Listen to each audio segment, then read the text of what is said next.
Hello, today I'm doing a video about the exhaust system on my 2003 Harley-Davidson Softail Deuce.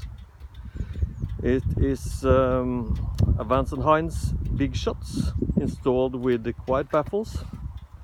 The quiet baffles doesn't exactly make it quiet, it's a bit more quiet and a little kind of a deeper sound to it, I think.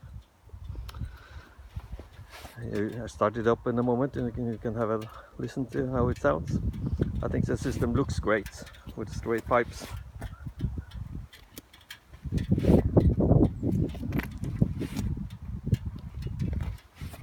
Installing it up and you can listen to it.